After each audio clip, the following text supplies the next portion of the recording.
네, 시청자 여러분 안녕하세요. 여러분을 장외 주식의 세계로 안내할 저는 진행의 이화선입니다.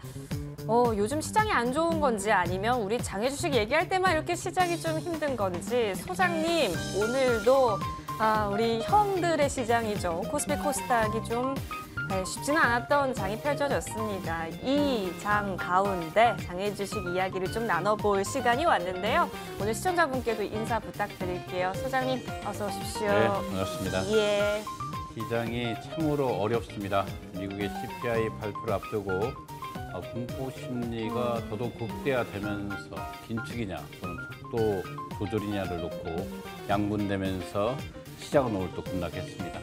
이 장외 주식도 상당히 어려운 시장을 걷고 있지만 분명한 것은 시장은 정직하다는 것입니다. 내려간 만큼 반드시 올라오기 때문에 늘 희망을 가지고 출발해 보겠습니다. 예.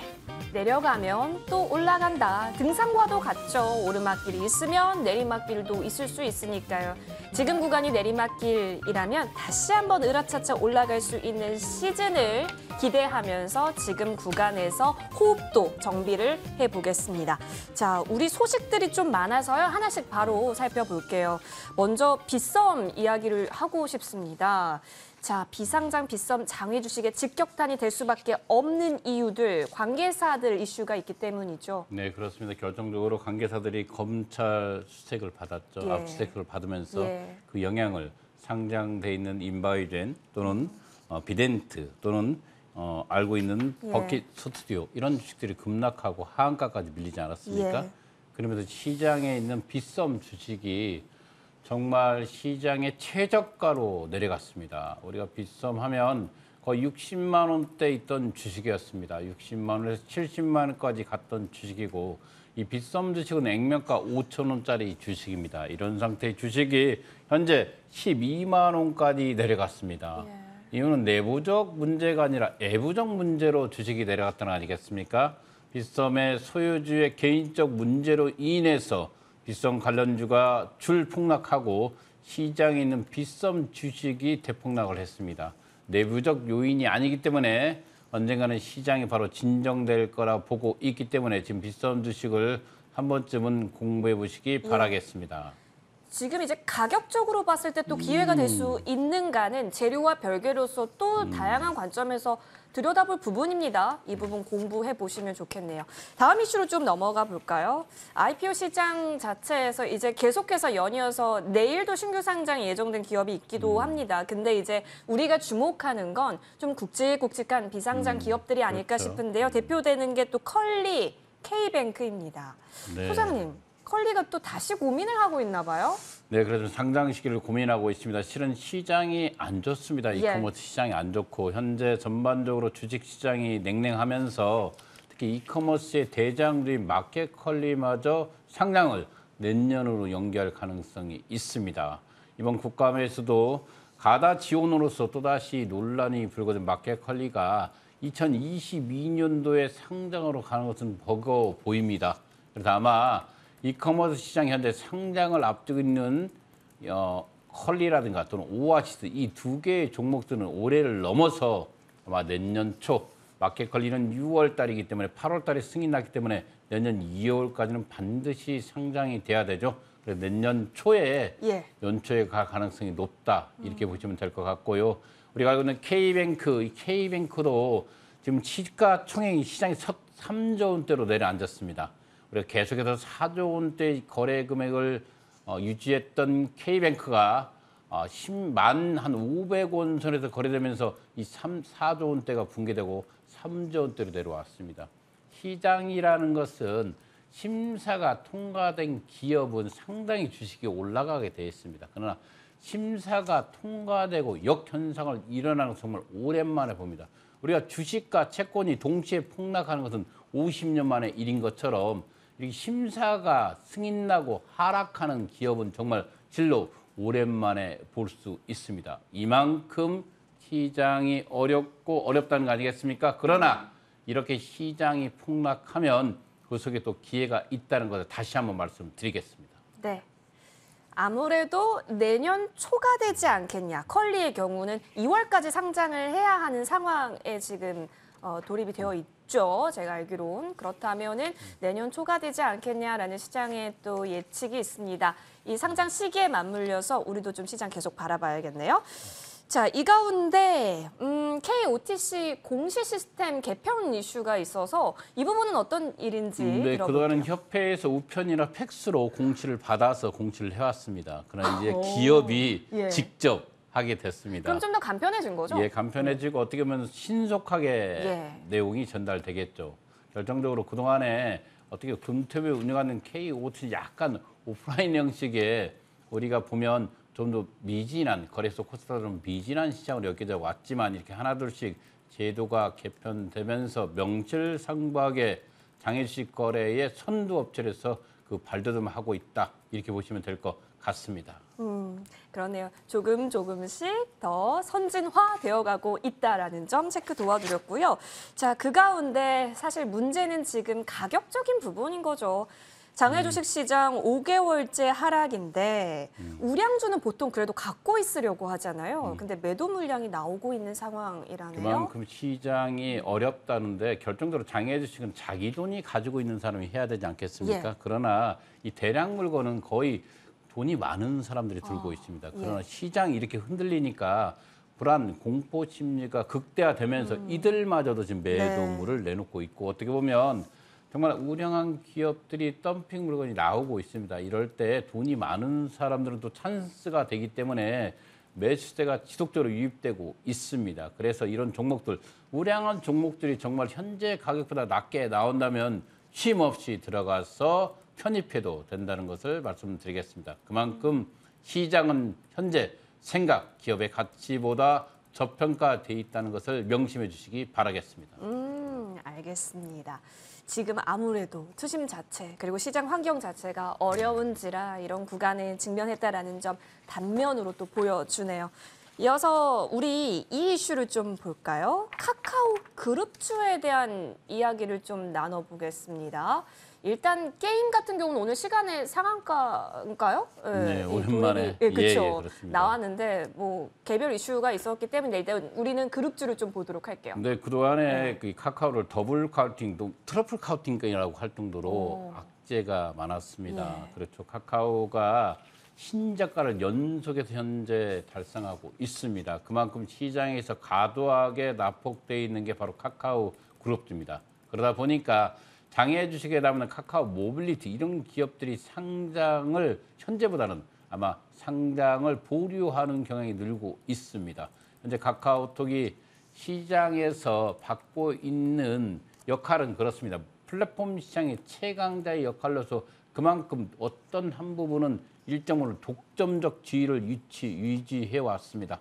이런 상태에서 카카오의 악재들이 연속으로 터지면서 특히 성장주의 찬바람이 불면서 카카오가 그 직격탄을 맞았습니다. 시간이 지날수록 어느 선까지는 마무리가 되고 이 카카오도 제자리를 잡을 거라 저는 개인적으로 보고 있고요. 다만 비상장돼 있는 장외주식에 있는 카카오 그룹 계열주 중에서 카카오 모빌리티라든가 여타 상장을 앞둔 기업들은 당분간 상장을 못할 가능성이 있다. 이렇게 보시면 될 것 같습니다. 예, 카카오 그룹주에 대한 이런 우려 섞인 부분들 실질적으로 주가에서도 나타나고 있는 부분들이 있기 때문에 당분간은 또 고비를 지금 지나고 있다라는 부분 체크해 보겠습니다. 이어서 또 이 가운데 좀 우리가 주목해 볼 만한 이슈는 신라젠이었습니다. 네. 오늘 이제 신라젠이 과연 위로 갈까 아래로 갈까가 초유의 관심이었죠. 그렇습니다. 정말 많은 개인들 특히 전체 지분의 98%가 예. 개인이 들고 있습니다. 예.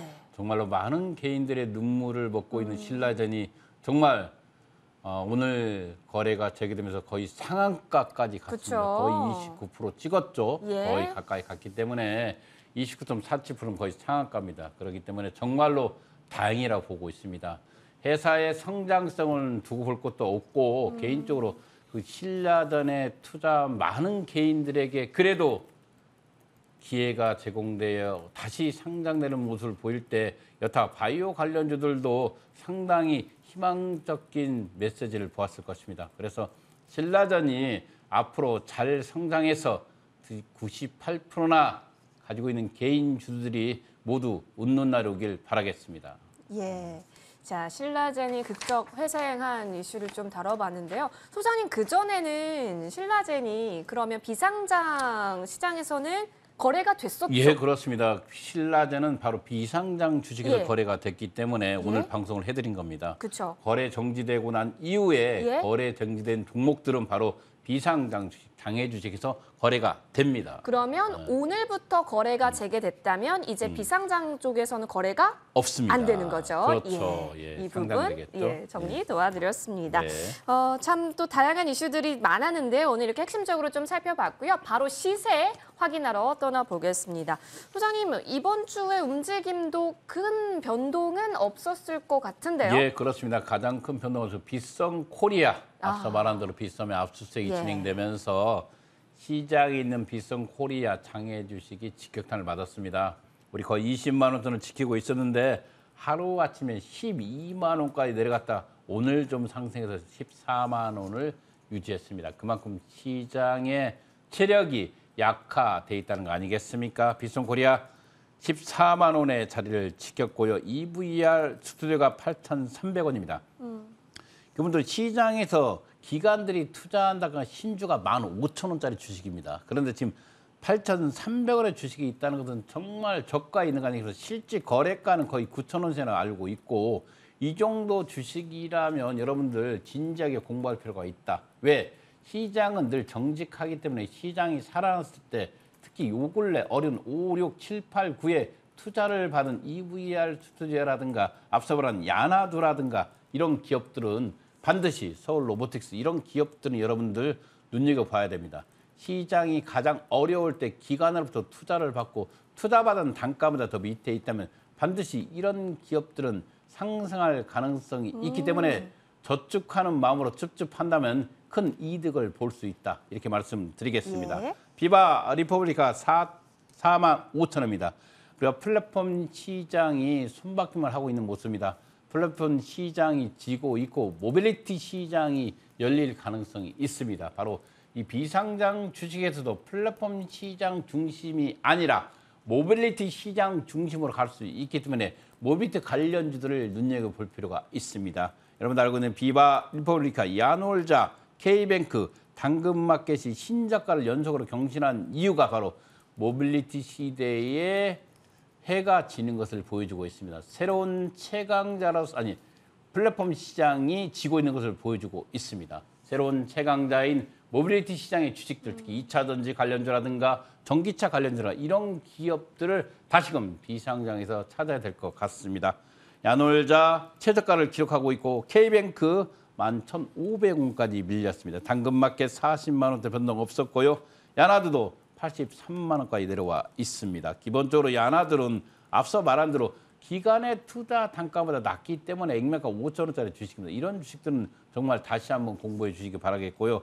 컬리 정말 계속 밀리고 있습니다. 3만 4천 원까지 내려와 있습니다.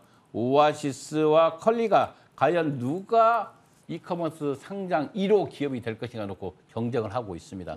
개인적으로 등치로 봤을 때는 오아시스가 컬리를 이길 수가 없습니다. 그러나 영업이익을 내고 있는 오아시스가 지금 현재 강자로서 등극을 하고 있습니다. 다만 그 등치라든가 매출액 부분을 봤을 때 마켓 컬리보다 상당히 밑에 있는 기업이기 때문에 오아시스는 현재 영업이익이라는 장점을 가지고 상장의 문을 놓고 하고 있습니다. 과연 마켓 컬리와 오아시스 중에서 어떤 기업이 상장 1호 기업이 될 것인가 이것도 눈여겨볼 필요가 있겠다 이렇게 말씀드리고요. 바디프렌드가 7,200원까지 내려와 있습니다. 큐라치스 7,800원까지 내려와 있고요. 이런 종목들은 솔직히 저평가되어 있는 종목들이기 때문에 눈여겨서 한번 볼 필요가 있다 이렇게 말씀드리면서 한 주간의 시세를 마치겠습니다. 예. 사실 어떻게 보면 시장 분위기가 어렵기 때문에 보수적인 관점은 유지해야겠습니다. 하지만 이 속에서도 소장님께서 힌트를 주신 것은 길게 보고 저축 관점에서 줍줍할 수 있는 기업이 있다면 긍정적으로 고려할 수 있는 시기이기 때문에 이 부분은 참고해 보시면 좋겠네요. 자, 저희 이렇게 시황까지 좀 정리하고요. 이제부터는 여러분의 궁금증 해결하러 떠나보겠습니다.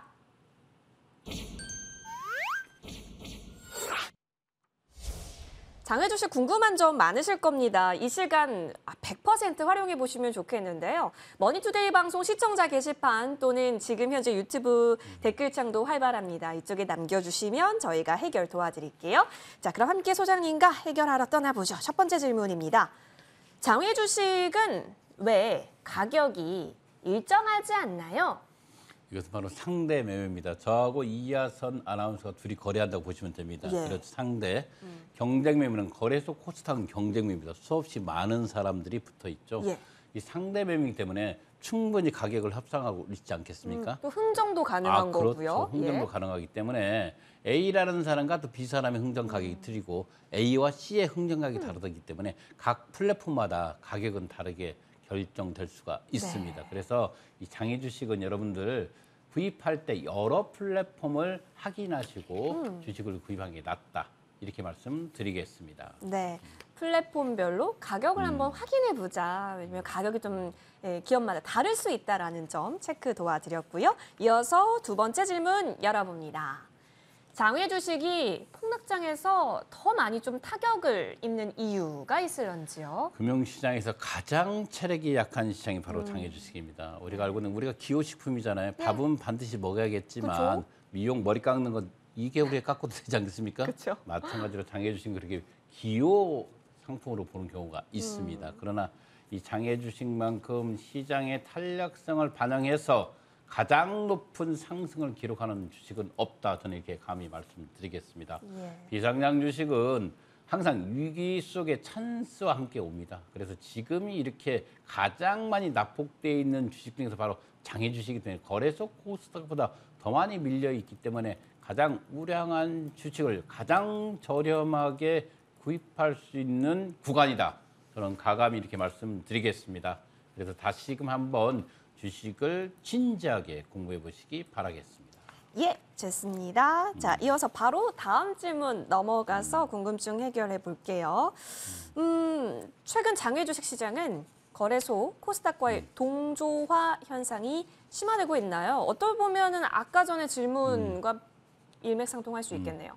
맞습니다. 동조화가 너무 심화되고 그렇죠. 있죠. 심화되고 있죠. 너무도 앞서 말한 대로 비덴타라든가 인바이오젠이 밀리면 바로 비썸 주식이 밀리게 돼 있습니다. 그래서 앞서 우리가 형들이 제발 제자리를 네. 찾길 바라겠습니다. 형들이 잘 가야 아우인 장인 주식도 잘 가기 때문에 이미 동조화 현상은 2012년도 넘어서부터 계속 심화되고 있고 테마주 또한 같은 동조화 현상을 보이고 있기 때문에 현재 거래소 코스닥에서 강한 기업 테마군들은 비상장 주식, 장외 주식도 강하게 형성되고 있다는 것을 명심해 두시기 바라겠습니다. 좋습니다. 동조화 현상이 심화되는데 특별히 이제 개를 같이 하는 종목군들일수록 더 그럴 수 있기 때문에 움직임 잘 살펴봐야겠습니다.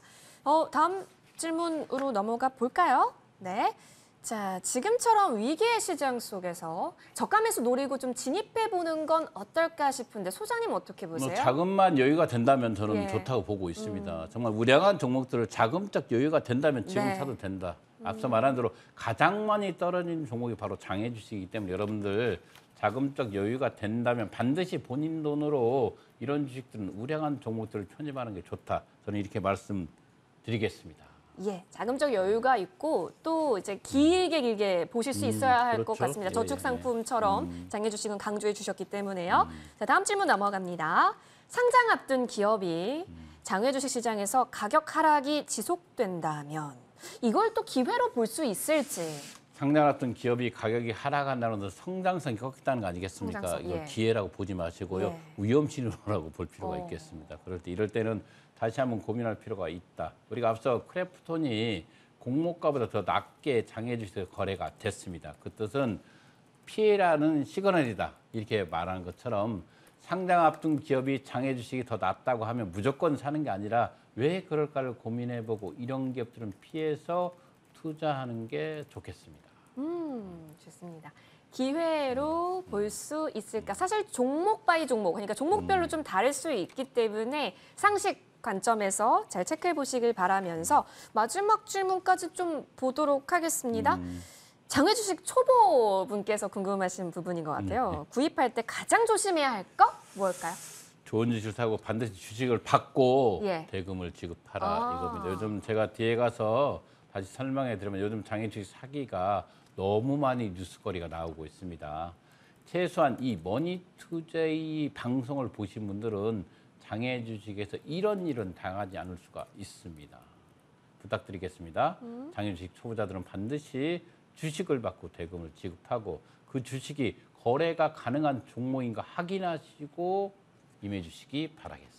네, 물건 받고 돈 대금 주고. 지불하는 것으로 그렇죠. 꼭 물건부터 확인하겠다라고 여러분 예. 체크하시길 바라겠습니다. 여러분은 소중하니까 여러분의 자금은 소중하니까요. 저희 잠시 정리하고요. 강의 시간을 통해서 한 걸음 더 나아가 볼게요.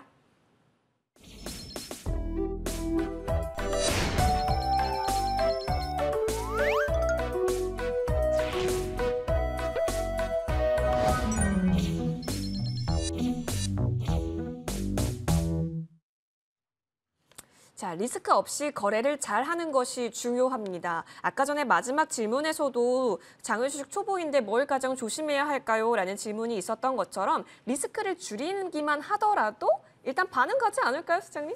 네, 그렇습니다. 반드시 이 방송을 보고요. 여러분들 요즘 피해 사례가 계속해서 뉴스에 나오고 있습니다. 예. 그러나 이 정도만 알면 여러분들 절대 피해보지 않습니다. 여러분 특히 텔레마켓 전화로 올려온 전화는 절대 주식은 절대 사지 마십시오. 다시 한번 말씀드리게요. 전화로 걸려온 전화는 주식을 권하는 사람은 좋은 주식일 수 없습니다. 그래서 금해 주시고요. 특히 여러분들 권한 주식이 거래되는 플랫폼 시장에서 현재 매도 매수가 이루어지고 있는 주식인가를 확인할 필요가 있겠습니다. 또한 네이버나 카카오 이런 데 보면 매물이 많이 나온 종목들은 피해야 될 필요가 있습니다. 가장 큰 것은 요즘 가장 많이 나오는 뉴스가 상장을 앞두고 이 주식을 사면 여러분 대박 나니까 사라는 상장에 믿기죠.